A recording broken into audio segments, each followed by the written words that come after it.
우리가 인생을 살아가면서 그야말로 우리가 생존을 위해서 사는 게 있습니다. 우리가 먹고 살기 위해서 열심히 일을 하고 그렇게 살아가는 면도 있지만, 그 생존을 위한 면보다 또 다른 면이 뭐냐면, 뭔가 자기의 존재 이유를 확인하고 보여주고 증명하고 이러는 삶을 사는 면도 있습니다. 그래서 그것을 확실하게 느낄 때, 내가 이 세상에서 나의 존재 가치가 분명히 있다, 이렇게 느낄 때에 사람이 행복해집니다. 그것이 이제 여러 가지로 그것을 얻고자 해서 살아갑니다. 뭔가 내 존재 가치를 인정하는 것이 어떤 내 능력일 수도 있고, 나의 재능일 수도 있고, 아니면 내가 가진 그 어떤 것일 수도 있습니다. 그러면서 다른 사람에게 계속 나의 존재감을 드러냅니다. 가장 그 존재감을 많이 드러내는 순간순간이 나를 행복하게 하는 면이 있습니다. 근데 그런 면들이 우리의 인간의 삶 속에 쭉 있지만은, 근데 그러한 면을 성경에서는 좀 그렇게 살아서는 안 된다는 면을 이야기를 합니다. 이제 그러면 성경은 계속해서 이야기를 하는데, 그 중에 하나가 사실은 이 빌립보서에서 이야기하는 바울이 그 유대주의자들에 대해서 이야기를 합니다. 유대인들이 오랜 세월 동안 그 다른 민족에게 핍박은 받아왔지만 자기들의 존재감은 확실했습니다. 나는 하나님의 백성이고, 그리고 나는 하나님의 백성으로서 이러이러한 자랑거리가 있다 하고 살아갔습니다. 그 중에서는 내가 할례 받은 사람이라는 면도 있고, 또 율법을 지키는 면, 이방인들과는 서로 다르다는 면을 이야기를 하고, 그리고 그래서 그들은 이방인들을 개라고 불렀어요. 개라고 취급을 했어요. 굉장한 욕인데 개라고 취급을 했습니다. 그리고 자기들만이 유일한 하나님의 백성이라고 생각을 해왔는데, 이제 예수님이 이 땅에 오셔서 그러한 면을 완전히 깨뜨립니다. 깨뜨리는데도 여기에서 쉽게 벗어나기가 힘들어요. 유대인들 중에서 이제 예수님 믿는 사람들이 생겼습니다. 근데 그 예수님 믿으면서도 불구하고 자기들의 선민의식이 사라지지 않아요. 자기들이 다른 사람보다 더 거룩하고 고상한 사람이라는 면이 내려놓아지지가 않습니다. 바로 그 면에 대해서 예수님은 이 3년 반 동안 그 사역을 하시면서 그 공격했는데, 그 공격의 가장 대상이 바리새인이었죠. 누구보다도 고상한 삶을 사는 사람들, 그들을 공격을 합니다. 그리고 예수님 이후에 사도행전을 보면 이제 교회가 생기죠. 예수님 믿는 사람들이 생기는데 처음에는 유대인들만 있었습니다. 그 다음에 이방인이 들어오기 시작했어요. 특히 그 바울이 1차 전도 여행한 이후에 이방인들이 생겼는데, 그 교회 안에서도 문제가 생깁니다. 원래 유대인들은 내가 이방인들보다 더 나은 존재라는 그 선민 사상을 버리지 못해요. 끊임없이 그래서 이방인 그리스도인들에게 요구합니다. 할례를 받아라, 이 율법을 지켜라. 그걸 바울이 강하게 공격을 하죠. 그래서 우리가 지난번에 본 대로 3장 2절에 보면 개들을 삼가라 이렇게 이야기합니다. 더 고상하고 낫다고 생각하는 유대인 그리스도인들에게 개라고 이야기해요. 개. 행악자라고 이야기하고. 왜 그렇게 바울이 강력하게 그들을 공격을 하는가? 욕을 하면 되겠어요? 개라고? 또 강아지라고 욕을 하면 되겠냐고요. 근데 바울이 이 면을 더 강조하기 위해서 개인적인 예를 드는데 오늘 본문이 바로 그 개인적인 예를 들은 바로 그 면입니다. 그러면서 바울이 제일 먼저 뭐라고 얘기하냐면 그들이 자랑할 걸 이야기한다고 나야말로 세상적인 의미에서 유대교 안에서 가장 자랑할 만한 사람이다. 요즘에 이야기하면 뭡니까? 너네는 숟가락이 뭐야? 나는 금수저야. 뭐 그 얘기입니다. 나는 금수저야. 바울이 어떻게 금수저인지를 그 다음에 4절 5절에 쭉 이야기합니다. 한번 봅시다. 4절에 그러나 나도 육체를 신뢰할 만하며, 육체라는 것은 하나님께 속하지 아니한 이 세상적인 모든 것을 육체라고 합니다. 육체를 신뢰할 만하며 만일 누구든지 다른 이가 육체를 신뢰할 것이 있는 줄로 생각하면 나는 더욱 그러하다. 내가 더 자랑할 게 더 많을걸? 한번 재보자 이겁니다. 그러면서 제일 먼저 바울이 금수저임을 이야기합니다. 이 금수저라는 건 뭡니까? 내가 한 것이 아니고, 내가 어떤 행위에서 얻은 것이 아니고 이미 태어날 때 가지고 있는 것, 바로 이걸 먼저 얘기하죠. 바울이 그 면을 이야기합니다. 나는 8일 만에 할례를 받고, 할례 받은 자라는 겁니다. 레위기 12장 3절에 보면 이스라엘의 아이들은 난지 8일 만에 할례를 받을 것을 명령하고 있어요. 그래서 그들은 그 할례 받은 자라는 면이 유대인들로서는 굉장히 자랑스러운 일입니다. 근데 나중에 유대교를 들어온 사람들은, 이방인으로 들어온 사람들은 8일 만에 할례 받은 거 아니잖아요. 나중에 할례를 받지만 8일 만에 받은 거 아니잖아. 나는 오리지널 유대인이라는 것을 먼저 이야기를 합니다. 8일 만에 할례를 받고, 이스라엘 족속이요. 여기 이스라엘 족속이라고 이야기하는데 사실은 이스라엘이라고 이야기할 때는 유대인들이 자기들 스스로를 이야기할 때에 이스라엘이라고 이야기합니다. 외부 사람들은, 이방인들은 유대인들을 이야기할 때는 유대인이라고 합니다. 주라고 합니다. 주.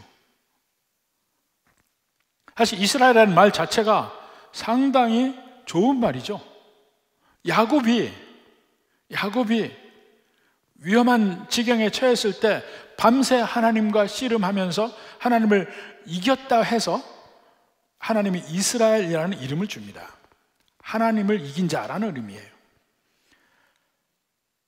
그런데 성경에도 보면 그 야곱의 두 가지 이름, 야곱과 이스라엘을 그 민족에 대해서도 그 말을 씁니다. 근데 대체적으로 이스라엘의 연약한 면, 이스라엘의 약한 면, 이런 것을 이야기할 때는 하나님이 이스라엘 백성에게 야고바 하고 이야기해요. 야고바. 근데 이스라엘이 승리할 때, 회복할 때, 영광스러운 순간에, 이때는 이스라엘이라고 부릅니다. 구약 성경에서. 그러니까 이스라엘이라는 말이 그 유대인들에게는 자랑스러운 자기 민족의 이름이에요. 그러니까 심지어는 그래서 지금 국가 이름까지도 이스라엘이라고 하잖아요. 근데 그러한 자기는 이스라엘 족속이요, 그리고 베냐민 지파라. 이 베냐민 지파라는 데 의미가 있습니다. 이스라엘에 여러 12지파가 있지만 12지파 중에 레위 지파는 빠져요. 제사장이 빠지고 그 요셉의 후에 그 에브라임과 므낫세가 하나의 지파로 인정받아서 12지파가 되는데, 그 12지파 중에서 나는 베냐민 지파라, 이것이 상당히 자랑거리란 말이에요. 왜 그러냐면 여러 가지 의미가 있습니다. 야곱의 12아들 중에서 베냐민만이 가나안 땅에서 태어났습니다. 다른 11아들은 하란에서 태어났어요. 베냐민은 가나안에서 태어났죠. 그리고 다윗과 솔로몬 왕 이후에 북왕국 이스라엘과 남왕국 유다로 갈립니다. 근데 북왕국 이스라엘은 10지파가 뭉쳐서 유다를 배반해요. 남왕국은 유다와 베냐민 지파가 남습니다. 그러니까 그 원줄기 속에 계속해서 베냐민은 남아 있어요. 북쪽 이스라엘은 아수르에게 멸망합니다. 남쪽 유다는 바벨론에게 멸망합니다. 근데 북쪽 이스라엘은 먼저 없어져요. 열지파가. 그러니까 열지파가 물론 그 나중에도 있기는 있지만 나라 자체는 먼저 흔적 없이 사라지는데, 바벨론에 멸망하면서 바벨론의 포로로 잡혀갈 때 유다와 베냐민이 잡혀가요. 다시 회복해서 돌아올 때도 유다와 베냐민 족속이 다시 회복합니다. 그리고는 예루살렘에 회복하고, 예루살렘에 누가 사느냐면 유다와 베냐민 지파가 삽니다. 한번 볼까요? 느헤미야 11장 4절. 예루살렘에 거주하는 자는 유다 자손과 베냐민 자손 몇 명이라. 유다와 베냐민 자손이 예루살렘만 사는 것은 아니에요. 근데 예루살렘에는 유다 자손, 베냐민 자손이 살았어요. 그리고 이스라엘의 가장 첫 번째 왕은 사울이었잖아요. 베냐민 지파의 사울 왕이었습니다. 근데 이 바울이 원래 베냐민 지파로서 이름이 사울이에요. 그 왕의 이름을 딴 겁니다. 그러니까 그야말로 그 가장 순수한 혈통 중에 순수한 혈통이 바울의 혈통이에요. 그 다음에 히브리인 중에 히브리인이라. 이게 무슨 말입니까? 사실 히브리인이 여러 종류가 있었습니다. 사도행전 6장 1절을 봅시다. 자, 그때 제자가 더 많아졌는데 헬라파 유대인들이 자기들의 과부들이 매일의 구제에 빠짐으로 히브리파 사람을 원망하다. 근데 유대인 중에서 헬라파 유대인, 히브리파 유대인이 있어요. 무슨 얘기입니까? 사실 그 유대인들이 가나안 땅에 사는 사람들이, 계속해서 사는 사람들이 그렇게 많지 않아요. 전부 다 흩어져 나갔습니다. 그래서 가나안 땅 밖에 사는, 이방 땅에서 사는 사람들을 디아스포라라고 하는데, 그들이 다 거의 다 헬라파 유대인들이에요. 왜 헬라파 유대인이냐면 말을 헬라어만 하는 사람들이에요. 말을 헬라어만. 사실 이 원래 히브리어를 했잖아요. 히브리어를 한 이후에 아수르와 바벨론에게 멸망하면서 그들이 그 다음에 적응한 언어가 뭐냐면 아람어입니다. 아람어를 썼어요. 그러니까 그 아람어가 만국 공통어였습니다. 그러니까 그 디아스포라 유대인들이 2대, 3대가 가면은 히브리어를 잊어버려요. 아람어만 해. 그러니까 성경을 읽을 수가 없잖아요. 그래서 아람어 성경이 생깁니다. 그것을 탈굼이라고 그래요. 그리고 그 다음에 알렉산더 대왕이 완전히 그 페르시아를 다 멸망시키고 이제 헬라의 천지가 됐어요. 그러니까 만국 공통어가 헬라어가 됩니다. BC 4세기 이후부터는 헬라어가 만국 공용어야. 지금 예수님 때까지도 헬라어가 만국 공용어예요. 막 지금 로마가 들어와서 라틴어가 퍼지기 시작하지만 아직은 헬라어가 공용어예요. 그래서 모든 디아스포라의 또 유대인들이 쓰는 말이 또 헬라어로 바뀐 겁니다.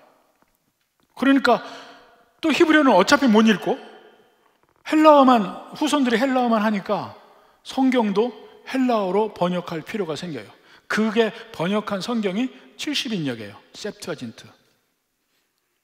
그러니까 그때그때 필요에 따라서 아람어로 번역했고 탈굼, 헬라어로 번역했고 셉투아진트. 헬라어밖에 모르는 사람들에게 헬라파 유대인이에요. 그런데 끝까지 히브리어를 고수하는 히브리인 중에 히브리인들이 있다라는 겁니다. 그 가나안 땅에 살고 그 이방 땅에 흩어져 사는 디아스포라 중에서도 끝까지 그것을 지키는 사람들이 있어요. 그 요새 이제 우리나라도 이제 미국에 이민 많이 갔잖아요. 또 일본도 있고 이 이민 간 사람들이 보통 2대, 3대 가면은 한국말 다 잊어버립니다. 근데 기필코 한국말을 애들한테 가르치는 집안들이 있어요. 그러면 그 집에는 아이들이 한국말을 하게 됩니다. 그 차이가 나요. 근데 제가 미국 살 때 보니까 아이들에게 한국말을 가르치는 가장 좋은 방법이 있어요. 그 효과를 봅니다. 그게 뭐냐면 한국 드라마를 계속 보게 해주면 돼. 그 한국 드라마를 보면 한국말 애들이 저절로 애들이 알아요. 근데 뭐 그런 식이야. 근데 그 중에 바울은 사실은 디아스포라입니다. 터키 남부 지방에 살았어요. 킬리기아 지방 다소에서 살았습니다. 근데 그는 히브리 말을 하는 사람이에요. 헬라말 하는 헬라파가 아니었어요. 그러니까 초대 예루살렘 교회에서도 막 믿는 사람이 많아졌는데 히브리파 사람, 헬라파 사람이 있는데 그 중에 주축도 히브리파 사람이에요. 헬라파 사람은 그래도 그 주류에서는 떨어져 있어요. 근데 바울은 그 중에 히브리파 사람이라니까요. 히브리어를 하는 사람이었어요. 자, 사도행전 21장 40절 봅시다. 이 21장 40장의 이 배경은 뭐냐면 바울이 1차, 2차, 3차 전도여행 다 마치고 마지막에 예루살렘으로 가잖아요. 예루살렘 가면 거기서 결박을 당하고 바울에게 위험이 닥친다는 예언까지 받았음에도 불구하고 예루살렘 갑니다. 갔는데 정말로 바울이 유명한 사람이었어요. 원래는 유대교 안에서 그는 대단한 사람이었습니다. 가말레알의 문화였으니까. 그리고 그 처음에 나중에 나오지만 그 유대교를 핍박하는데 앞장섰는데 나중에 예수님 만나고 나서 완전히 바뀌었잖아요. 그리고는 그걸 전하니까 이제 원래 유대교 사람들이 바울을 아주 저놈은 죽일 놈 이렇게 했던 겁니다. 바울이 예루살렘 가니까 소요가 났습니다. 그를 죽이려고 해요. 그래서 로마 군대인 천부장이 그를 보호하는 과정 중에 나온 말입니다. 한번 봅시다. 천부장이 허락하거늘 바울이 뭘 허락하냐면 내가 이 사람들에게 말 좀 하게 해달라 하니까 천부장이 허락했어요. 바울이 층대 위에 서서 백성에게 손짓하여 매우 조용히 한 후에 히브리 말로 말하니라. 히브리 말로 합니다. 헬라어로 안 했어요. 히브리어로 했어요. 그 다음에 그러니까 히브리 말로 했죠. 조용하게 시키고 히브리 말로 했습니다. 그는 그렇게 히브리어로 하면서 그 다음에 22장 2절 봅시다. 그가 히브리 말로 말함을 듣고 더욱 조용한지라. 왜냐하면 저 사람은 히브리어를 하네? 이게 다른 얘기입니다. 이 어느 쪽이 다르냐면 제가 예를 하나 들어볼게요. 우리 선교사님 중에 김범규 선교사님, 지난번에 다녀간 분 있잖아요. 그분이 모로코에서 원래 사역을 했습니다. 근데 모로코는 원래 그 19세기 제국주의 시대에 프랑스 식민지였어요. 그러니까 지금도 거기에서는 이 고급 언어로 통하는 말이 프랑스어입니다. 프랑스어예요. 그래서 거기 보면 프랑스 사람들의 자취가 많이 있습니다. 거기 마라케시라는 데 가면 프랑스 사람들의 그 정원도 있고 막 그래요. 프랑스어 하면 통합니다. 근데 원래 그들의 언어는 뭐냐면 아랍어예요. 김문규 선교사가 프랑스어를 하면서 프랑스어도 해요. 근데 막 거기 있는 어떤 분하고 얘기할 때 프랑스어를 하더라고요. 근데 저도 프랑스어를 제2외국어를 해서 조금만 알아들을 수가 있었어요. 근데 아랍어를 하면 그 사람들의 마음이 더 열립니다. 아랍어를 하면. 근데 아랍 사람들도 그 모로코의 원주민은 아니에요. 모로코의 원주민은 모로코에서 뭐 튀니지라든가 알제리나 이쪽도 가면 원주민은 베르베르족입니다. 그래서 산쪽으로 가면 베르베르 사람들이 사는데 그 사람들이 쓰는 말은 아랍어도 아니에요. 아랍어도 옛날에 정복어였습니다. 베르베르어를 씁니다. 근데 김목규 선교사님이 그 사람들도 선교를 하려고 베르베르어도 좀 배웠어요. 그러니까 도대체 몇 개 국어를 하는지 모르겠어요. 그쪽에서 베르베르어를 하면 완전히 대우가 틀려집니다. 프랑스어 하면, 외국 사람이 프랑스어 하면 당연해. 아랍어 하면 깜짝 놀래. 베르베르어 하면 뒤집어져요. 그 시기입니다. 나와 같은 언어를 한다는 게 대단히 중요한 의미를 갖게 되는데, 지금 예루살렘은 이 중에 갑은 히브리어 하는 히브리인들이에요. 헬라어 하는 히브리 사람들도 벌써 한 치 건너 두 치야. 달라요. 바울이 히브리어를 하니까 조용해집니다. 그러니까 그 히브리 말로 말함을 듣고 더욱 조용한지라. 그래서 말을 합니다. 3절에 봅시다. 3절. 나는 유대인으로 길리기아 다소에서 났고, 길리기아 다소는 터키 남부지방입니다. 났고 이 성에서 자라. 이 성에서 자랐다는 것은 예루살렘으로 조기 유학을 했습니다. 바울이 조기 유학을 했어요. 가말리알의 문화에서, 가말리알의 문화는 그 당시에 가장 뛰어난 하버드 같은, 나 하버드 대학 다녔어, 이렇게 얘기하는 거 똑같아. 가말리알의 문화에서 우리 조상들의 율법에 엄한 교훈을 받았다. 금수저 중에 금수저예요. 바울의 이력서는 이렇게 화려합니다. 그러니까 당신들 유대인이라고 자랑한다고? 한번 내 앞에서 한번 해봐. 그러니까 요즘식으로 얘기하면 당신 숟가락 내봐. 은수저잖아. 나는 금수저, 다이아몬드 수저야. 뭐 이렇게 얘기하는 거 똑같아. 이것은 자기가 이미 태어날 때 자기가 어떻게 행한 게 아니고 이미 받은 것으로서 이미 화려한 이력을 이미 얘기를 하고, 그 다음에는 자기가 행해서 자랑할 것을 만든 면을 이야기를 합니다. 5절 후반부에 보면 율법으로는 바리새인이요 그랬습니다. 율법으로는 바리새인이요. 이 바리새인이란 말, 율법 바리새인이요. 아까 이제 예루살렘에서 천부장의 보호를 받으면서 유대인들에게 했던 그 말을 한번 그때를 다시 보면, 자 26장 4절부터 봅시다.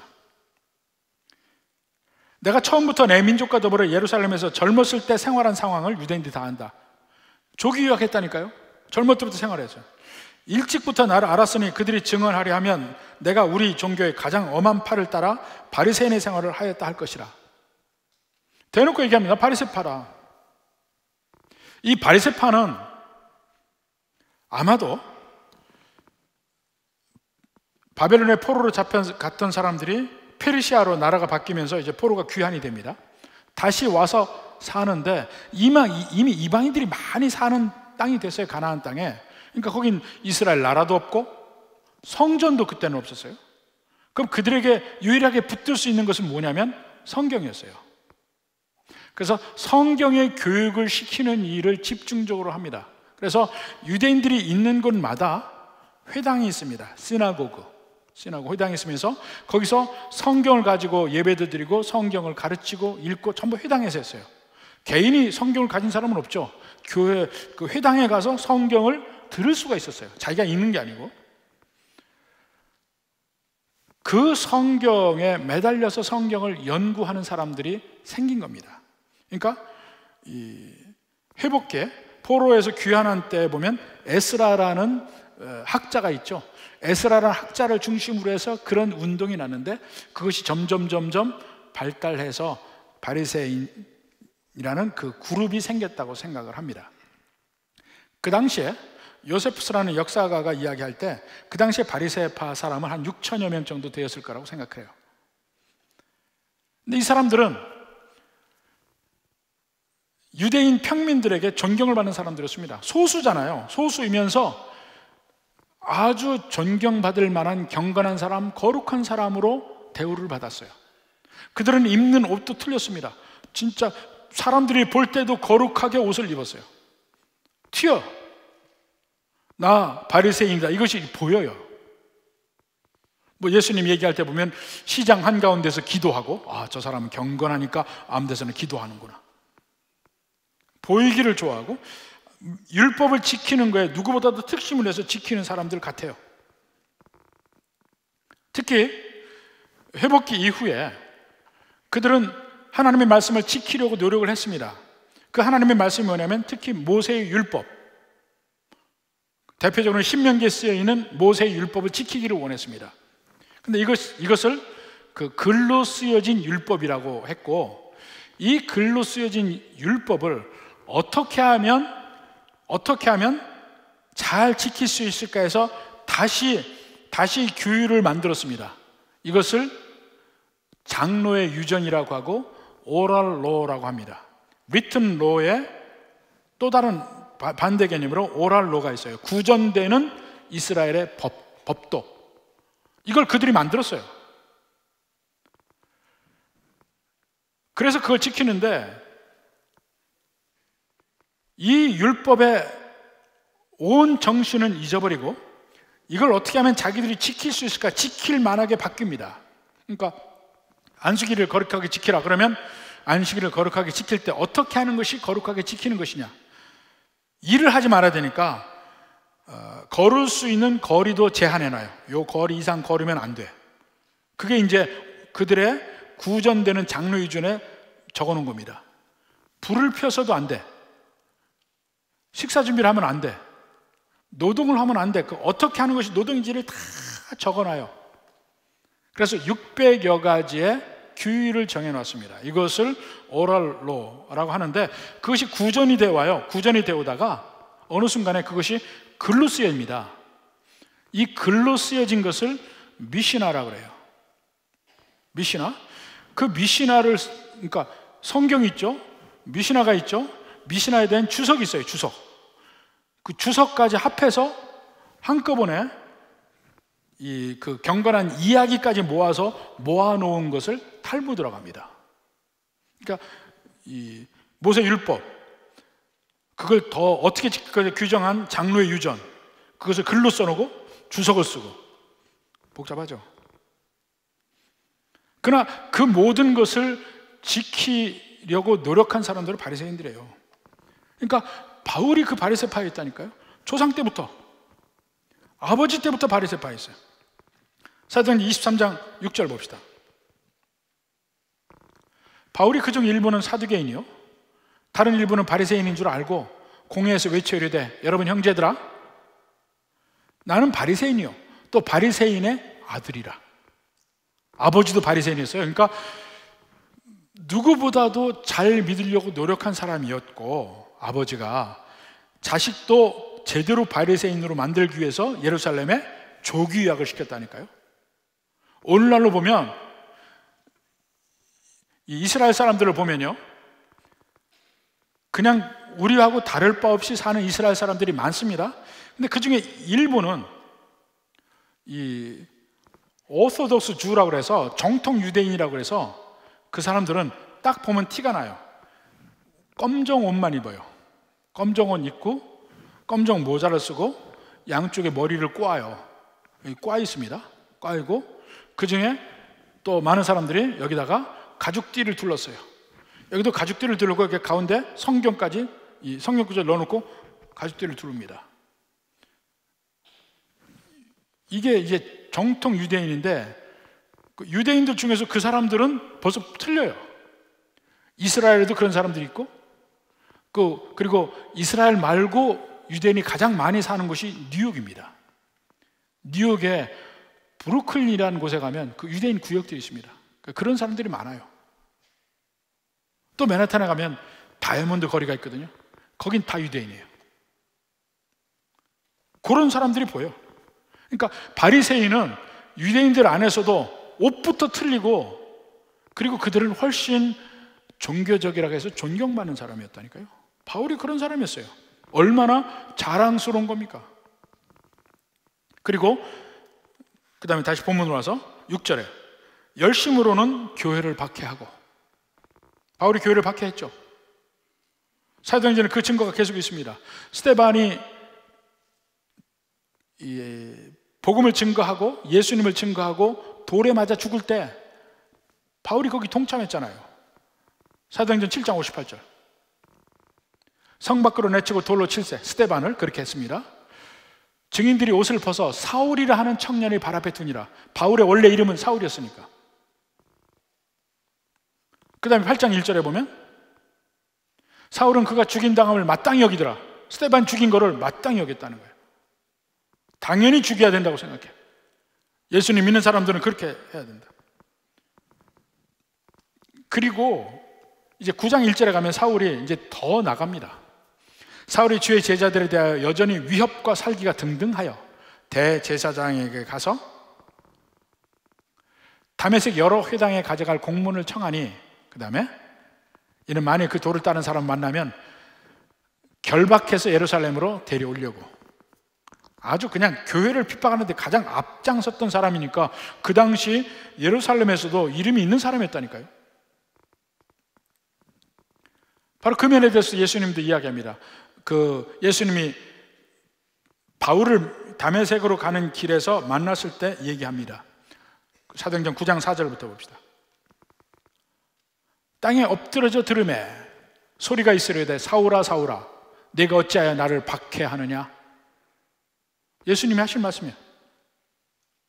대답하여 하되 주여 누구시니까? 이르시되 나는 내가 박해하는 예수라. 사울의 행동을 예수님 다 아시는 거죠. 그렇게 유대주의 안에서 보면 그렇게 열심을 내던 사람이었다. 그리고 다시 돌아가서 율법의 의로는 흠이 없는 자다. 뭐 죄가 없다고 얘기하거나 완전하다는 얘기는 아닙니다. 적어도 바리새인들이 정한 그 장로의 유전, 그것은 다 지키고 산 사람이라는 것이죠. 장로의 유전은 복잡하고 힘든데 인간이 지킬 수는 있어요. 근데 율법에 하나님이 주신 본질적인 의미는 잃어버린 거예요. 안식일에 일을 하지 말라는 의미가 뭡니까? 안식일에 쉬라는 의미가 뭡니까? 이 모든 것을 하나님이 내게 주시는 것을 기념하고 생각하고 찬양하는 면이 있거든요. 근데 그걸 지킨다고 불을 떼지 마라.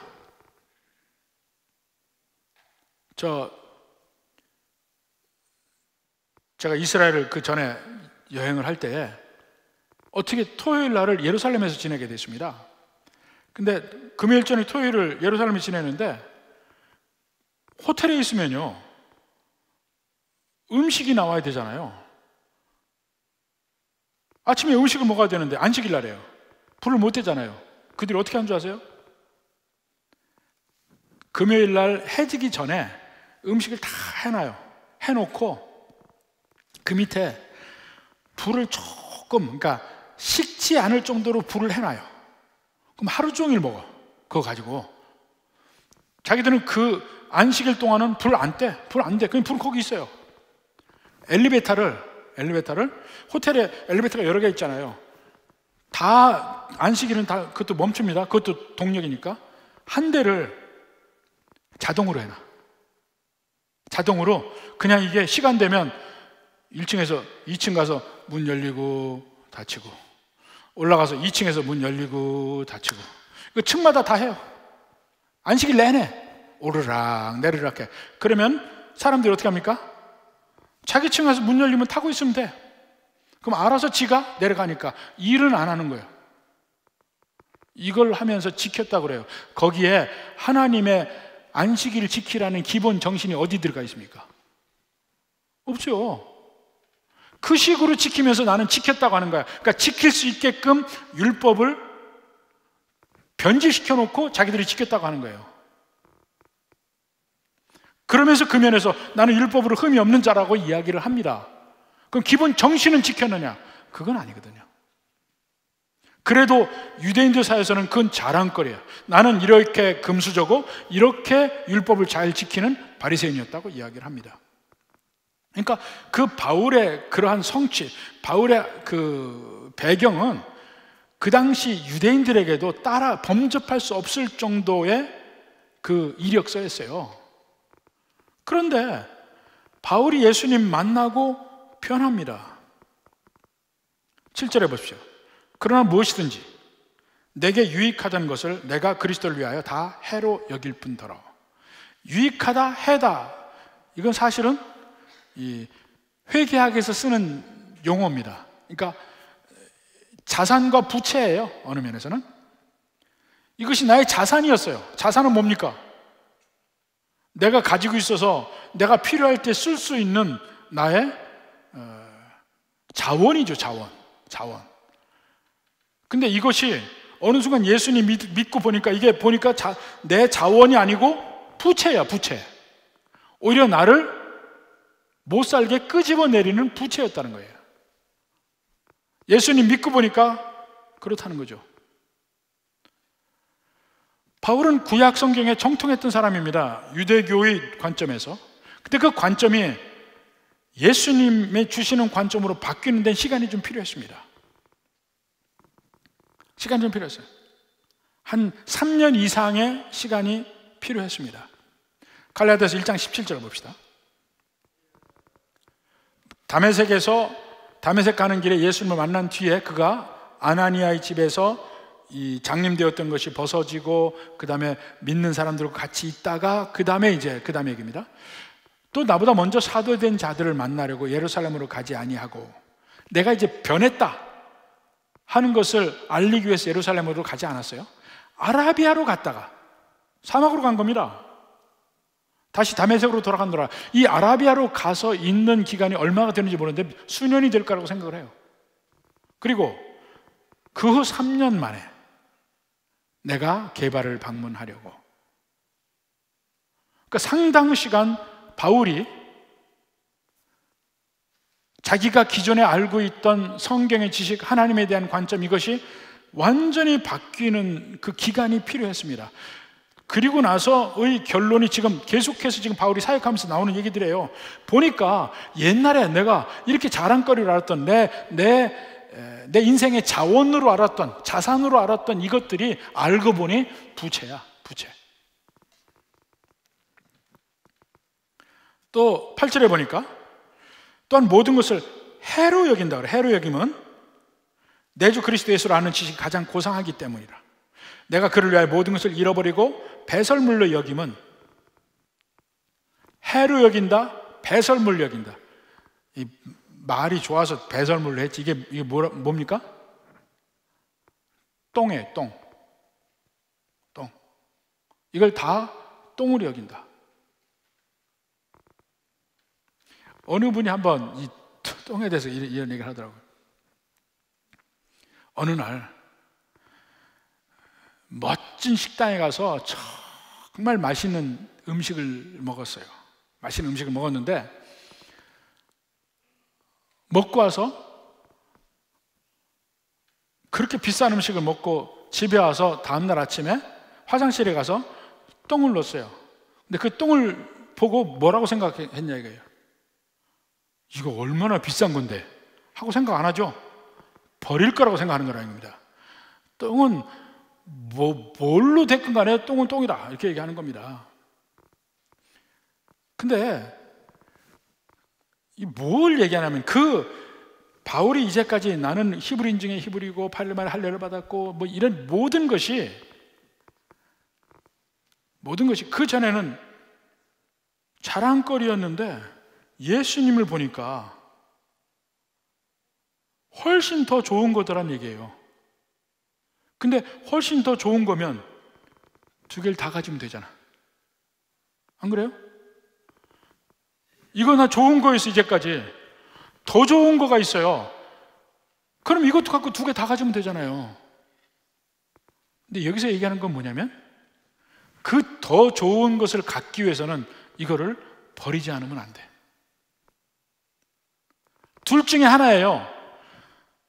이거를 계속 가지고 있고 내 자랑거리로 삼으려면 요 더 좋은 곳을 못 가는다는 거예요. 우리가 이 교회 성장을 이야기할 때 이런 얘기를 합니다.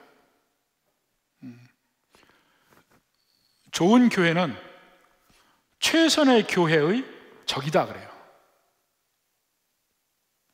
우리 교회 좋은데 뭘 바꾸냐? 지금 우리 이것으로도 교회가 아주 좋다 해서 변화를 거부하면 더 나아질 수 있는 최선의 길을 막아버리게 되기 때문에 좋은 교회는 최선의 교회의 적이라고 그래요. 이걸 버리지 않으면 최선으로 못 가니까. 예수님을 알아가고 예수님 안에 있고 예수님을 믿는 것과 이 세상의 자랑거리는 이렇게 둘 다 가질 수 없다는 얘기예요. 그래서 이것을 버려야 된다는 얘기예요. 그 버린다는 면에서 이것이 해가 된다, 부채다, 똥이다 이야기하는 거예요.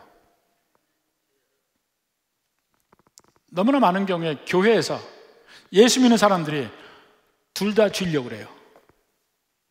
한쪽에서는 예수를 믿는 믿음을 쥐려고 하고, 한쪽에서는 똥을 쥐려고 하고, 두 개 같이 쥐려고 해요. 근데 그게 안 된다는 겁니다. 해가 된다는 거예요. 그냥 좋은 걸로 끝나는 게 아니고, 예수님에게 갈 때 이것이 나에게 해가 돼, 해. 그걸 가장 잘 이야기하는 것이 예수님의 비유, 밭에 감추인 보물의 비유를 한번 생각해 봅시다. 마태복음 13장 44절. 천국은 마치 밭에 감추인 보화와 같으니 사람 이를 발견한 후 숨겨두고 기뻐하며 돌아가서 자기 소유를 다 팔아 그 밭을 샀느니라. 여기서 천국이란 우리가 죽어서 가는 우리가 마지막 살아야 될 곳의 의미의 천국이 아닙니다. 이 천국은 원래 의미는 하나님의 나라예요. 그러니까 이 천국의 말은 마태복음에만 나와요. 마가복음이나 누가복음에는 하나님의 나라라고 나와요. 요한복음도 그렇고 Kingdom of God이라고 합니다. 근데 마태복음은 주로 마태복음의 대상은 유대인을 대상으로 합니다. 유대인을 대상으로 하면 유대인은 하나님이란 말을 감히 입에 올리기 너무 싫어해요. 여호와 이름을 망령되이 일컫지 말라 하는 그 말에 따라서 하나님의 이름도 입에 안 대고 아도나이라고 했습니다. 주님이라고 얘기를 했어요. 근데 Kingdom of God이라고 얘기하는 그 God 자체도 싫어요. 그래서 마태복음에서는 Kingdom of Heaven이라고 그랬어요. 그걸 우리말로 번역해서 천국이라고 한 것이지 원래 우리가 가려고 하는 천국과는 전혀 다른 얘기입니다.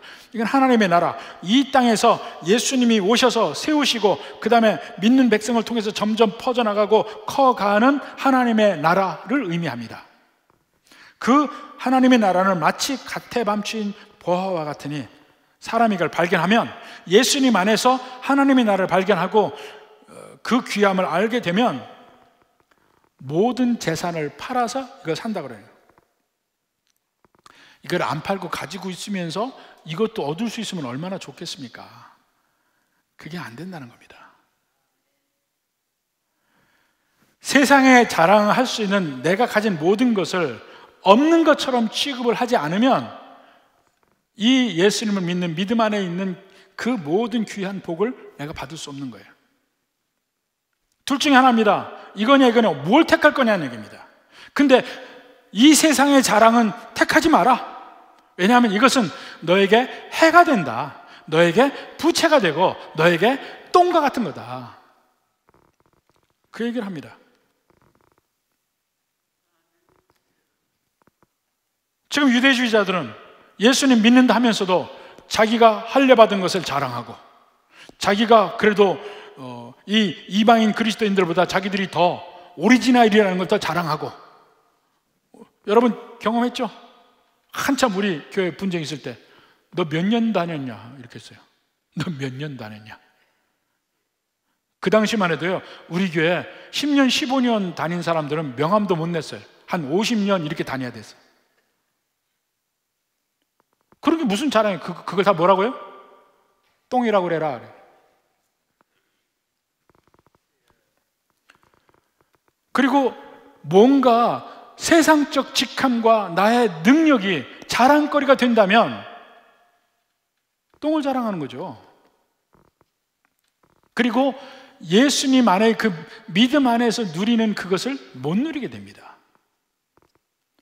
근데 필연적으로 세상의 것, 바울에겐 이런 것들을 자랑하려고 할 때 그 마음이 있을 때 꼭 나타나는 게 뭐냐면 다른 사람을 무시하게 돼요.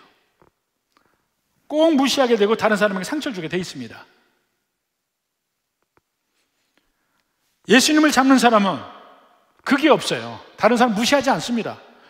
계속 얘기해요. 남을 나보다 낮게 여기고 그들을 남을 기쁘게 하라. 이거 할 수 없습니다. 예수님 안에 있을 때만, 세상 것을 배설물로 여길 때만 할 수 있는 것들이에요. 마지막 구절을 봅시다. 그 안에서 발견되려 함이니, 그 안에서 발견되려 함이니 무슨 말? 마지막 구원되고 구원 가고 천국 가는 거 얘기합니다. 내가 가진 의는 율법에서 난 것이 아니요 오직 그리스도를 믿음으로 말미암은 것이니 곧 믿음으로 하나님께로부터 나는 의라. 이렇게 그리스도를 믿음으로란 말은 그리스도가 목적격으로 그리스도를 믿음이라고도 얘기할 수 있고, 또 다른 해석은 그리스도의 믿음, 그리스도의 신실하심, 그리스도의 온전하신 순종하심, 이것을 우리가 믿을 때 생기는 거다. 뭐 이런 얘기입니다. 한번 생각해 봅시다. 우리가 살아갈 때 세상에 중요한 게 뭡니까? 많은 것이 있죠. 무엇보다도 뭐니 해도 많이가 최고라고 얘기해요. 사회적 위치, 가방끈, 가족이 누구냐? 우리 아버지가 뭐다? 우리 형제가 뭐다? 우리 자식이 뭐다? 이 자랑 속에서 살 때, 또 여러 가지 면에서 성공, 사업적인 성공도 있고, 뭔가 높은 지위에 갈 수도 있고, 중요한 사람으로 인정받을 수도 있고, 전부 다 여러분이 얻을 수 있어요. 그리고 그것이 여러분이 기분 좋게 할 수도 있습니다. 그러나 명심하십시오. 예수 믿는 사람의 입장에서 보면 다 똥이다.